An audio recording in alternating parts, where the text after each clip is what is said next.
I studied in India before coming here, and in 2020 I did an internship with the Center for Health and Social Justice. It was basically during COVID, so we had to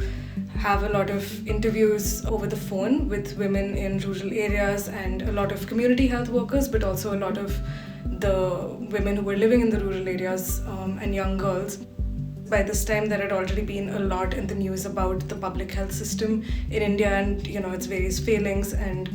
what was going wrong. So this was something that allowed me to talk to the people who actually had to face the brunt of what was going wrong with the public health system. And then when I went back to India in the summer before my second year, I had the chance to meet with some of the people that I'd worked with before in 2020, and it just sort of emerged from there. So the thesis started out by trying to examine why the ASHA workers in India are placed in the state of precarious employment, where the government has put this scheme in place and it does not give them a salary but offers some sort of remuneration. But it's not very stable employment, they don't have any benefits, and they are, like I said, very overworked. And one of the things that came out was that the concepts of volunteerism were used a lot, and volunteerism and seva, which in Hindi means, loosely translated, means service. So that came out a lot, but the ways in which the Ashas talked about the seva that they were doing or the service that they were doing was very different from the ways in which the seva was conceptualized by people in the government, or it was conceptualized by people who were outside the circle of the work that they were doing. Because for the Ashas, I think it's really important to acknowledge that for them it is work, and it is work that must be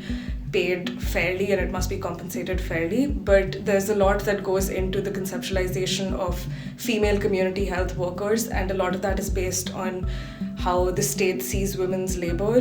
and how gender is incorporated into development, sometimes in fairly tokenistic ways, and also how aspects of work and volunteerism are sort of enmeshed in each other, and altogether it creates a system which really does unfairly treat women who already have a lot to deal with, basically. I was able to get in touch with the NGO I'd worked with previously, so they were a huge help, and there were 2 field workers there who became my primary interlocutors, and I spent most of my time with them. And because they lived in the area where I was conducting field work, they knew a lot of the people there on a very informal basis, and also because they'd worked with them as part of the NGO and the ASHA network. So the initial process of talking to people began with them, but also it became a little difficult to get a lot of people to talk to, just because they're really busy, they're really overworked, and that's part of the point of this thesis also, is that they have a lot of work that's placed on them. So it didn't really feel right to take up too much of their time as well. So that's when I started talking to just more people in the neighborhood who weren't necessarily ASHA workers, but were connected to them in some way, whether as part of the community health system or just as neighbors in the area. I also began talking to a lot of people in the public health policy making sector in India, and this was actually purely by chance. I reached out to someone who was who was basically part of the policy making process for the ASHA scheme. And so he also gave me some contacts of some other people, and I found it was really interesting to kind of talk to all these different groups of people and see the various ways in which they spoke about the same things, really. One of the most rewarding things was definitely to have a project that I had worked on from the start to the finish, and in that project it let me. I wasn't very sure about doing fieldwork in the beginning. I wasn't sure if I would be able to ask the right questions or to navigate this in a good way. But it was a very challenging experience to do fieldwork and to have to do interviews with people and talk to people who you didn't expect and try to rework everything on the fly. So that was very challenging, but it was rewarding in the sense that okay, this is something that I have now done and that I enjoyed it and I would like to do again. And it was also just very rewarding to talk to everyone that I spoke to, because it was,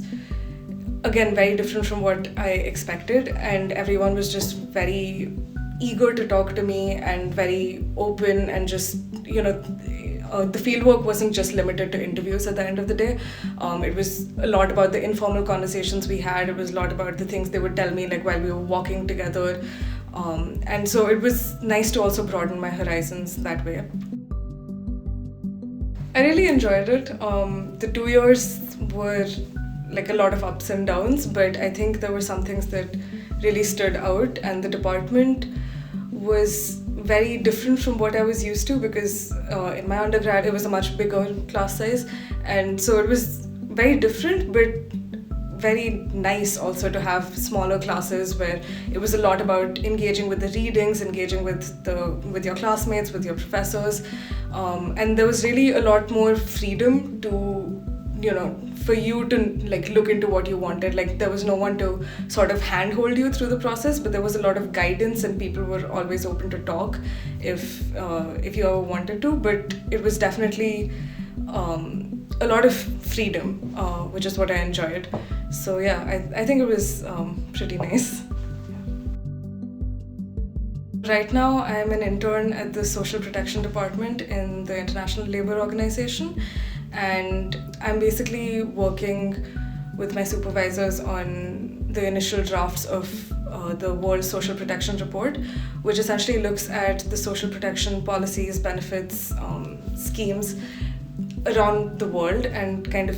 assesses like where we are right now, where we need to go, because social protection is also a very vast landscape. There's social health protection, there's unemployment benefits, there's child benefits, so there's a lot to cover. And so my work is right now mainly helping with like the drafting and the editing of those reports, and it's an area that's sort of linked to my thesis, in the sense that a lot of the precarious employment conditions of the ASHA workers also stem from the fact that they do not have access to a lot of social security benefits. And I do want to continue working in this area and working towards like more equitable and more equal and more accessible social security benefits for everyone, not just people who work or who are in formal or informal employment, because social security is something that really impacts every single person from birth to death.